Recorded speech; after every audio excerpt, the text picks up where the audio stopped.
आपकी तरक्की के बीच में, आपके चमत्कार के बीच में और आपके बीच में एक ही चीज का फासला है। वो फासला, उसका नाम है रेमा वर्ड। रेमा वर्ड उस वचन को बोलते हैं जो वचन परमेश्वर आपको डायरेक्ट देता है।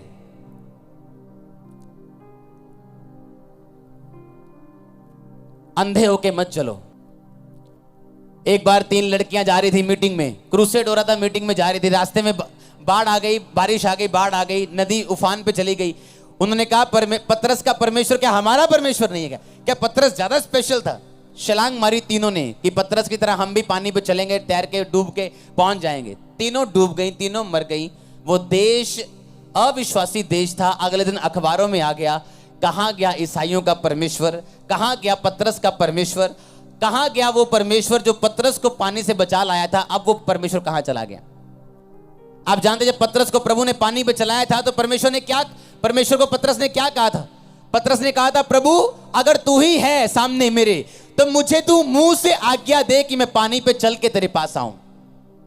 पतरस ने यह नहीं कहा, परमेश्वर मैं आ रहा है तेरे को पानी चल के मैनू संभाल ले। पतरस ने कहा, अगर प्रभु तू मेरे सामने खड़ा है ना तो मुझे आज्ञा दे, मैं पानी पे चल के तेरे पास आना चाहता हूं। परमेश्वर ने कहा आ जा, तो पतरस पानी पे चला। इसे बोलते हैं रेमा वर्ड, जो खास प्रभु आपकी लाइफ में आपको देता है। वो मिलता कैसे? सुनो ध्यान से, अब मैं आपको बताता हूं। एक सफल और असफल व्यक्ति के बीच में रेमा वर्ड का फर्क है।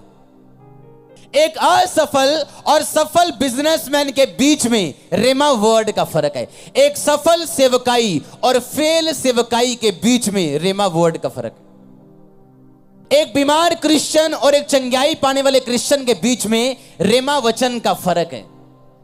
वो रेमा वचन सबके लिए नहीं है। वो रेमा वचन बाइबल में नहीं लिखा। वो रेमा वचन आपको कैसे मिलता है वो मैं आज आपको बताऊंगा।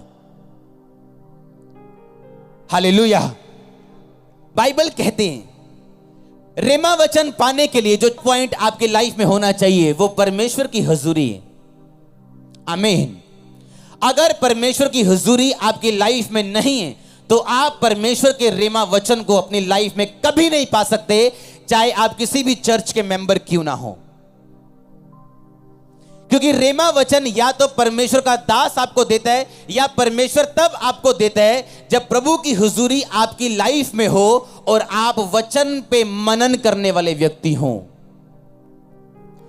रेमा वचन पाने के लिए जो पहला काम आपने करना है वो ये है, आपके घरों के दरवाजों के ऊपर, आपके चौखटों के ऊपर, आपके कमरों के ऊपर, ऑफिस में, गाड़ियों के ऊपर प्रभु का वचन लगा होना चाहिए। ये पहला पॉइंट है। आप जब अपने घर में एंटर करो तो वहां पे फोटो नहीं लगी होनी चाहिए प्रभु की, वहां प्रभु का वचन लगा होना चाहिए। फोटो लगी हो साथ में वचन हो, कोई प्रॉब्लम नहीं। उस फोटो को हम माथा नहीं टेकते हैं, ये यहां के बच्चे को भी पता है। आमीन। तो पहला काम जो रेमा वचन पाने के लिए आपने करना है ये कि आपके घरों में, आपकी बाइबल पे, आपके जहां कहीं वचन लिख सकते हो लिख लो। क्यों? मैं आपको बताता हूं क्यों। जब मैं दुखी था और निराश था और बीमार था, मसीह में आने के बाद भी, सेवा करने के बाद भी, पवित्रताई में रहने के बाद भी, पैसा बोने के बाद भी, तो परमेश्वर की आत्मा ने मुझे बोला था बाइबल पढ़, और मैं बाइबल पढ़नी मैंने शुरू की।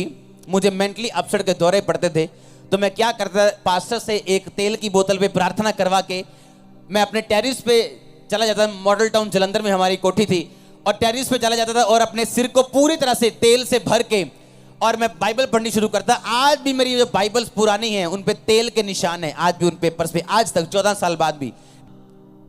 4 दिन में, 3 दिन में मैं नया नियम खत्म करता था। बाइबल पढ़ता गया और एक दिन बाइबल पढ़ते पढ़ते मेरे सामने आया, हे मेरे भाइयों, हे प्रियो, मसीह में तुम्हारा परिश्रम व्यर्थ नहीं, प्रभु के परिश्रम में बढ़ते जाओ। यह वचन मेरे लिए क्या बन गया? रेमा वचन। मुझे ऐसा लगा कि प्रभु ने मेरी प्रॉब्लम के बारे में मुझसे बात की है कि मैं क्यों चंगा नहीं हो रहा। मेरी मेहनत थोड़ी है, क्योंकि मेरी प्रार्थना सिर्फ 45 मिनट की थी।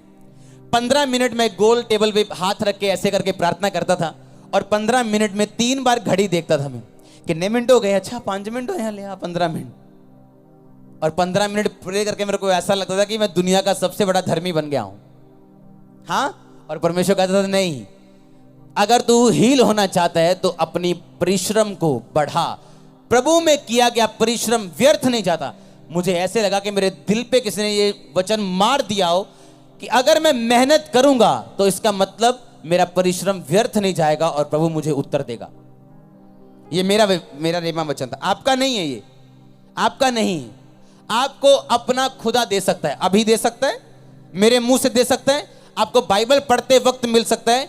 आपको तभी वो मिलेगा अगर मेरे मुंह से भी मिले या बाइबल से मिले, आत्मा से मिले, अगर आप प्रभु के साथ पूरे हो तो।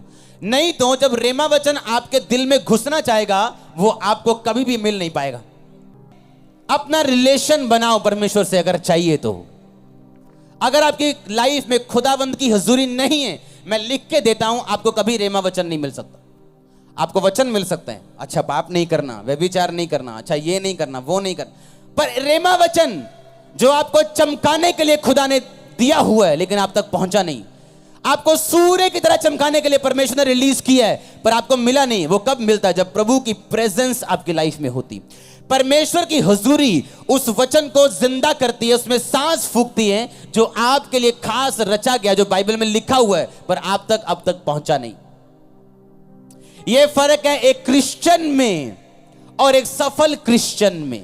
आप 20 साल चर्च जा सकते हो और बिना रेमा वर्ड के क्रिश्चियन हो सकते हो। It is possible. इसलिए लोग बोलते हैं मैं 40 साल से चर्च में हूं, मैं 10 साल से चर्च में हूं, लेकिन क्यों फर्क नहीं पड़ रहा? भाई रेमा चाहिए तेरे को, वो वचन चाहिए जो रेमा हो। जो बाइबल आप पढ़ते हो वो लोगोस वचन है। लोगोस वो हर बंदा पढ़ सकता है, उससे आपको ज्ञान मिल सकता है, आप पापों से छूट सकते हैं। पर एक खास वचन जो आपके लिए, आपकी परिस्थिति के लिए, खास आपके लिए परमेश्वर दे, वो लेने के लिए आपको लगातार लोगोस वचन पढ़ना पड़ेगा, क्योंकि लोगोस वचन से ही रेमा निकलता है। अगर आप लोगोस में नहीं हो, अगर आप बाइबल रीडिंग में नहीं हो, नॉर्मल बाइबल रीडिंग में नहीं हो, आपको रेमा वचन कभी नहीं मिल सकता। हालेलुया।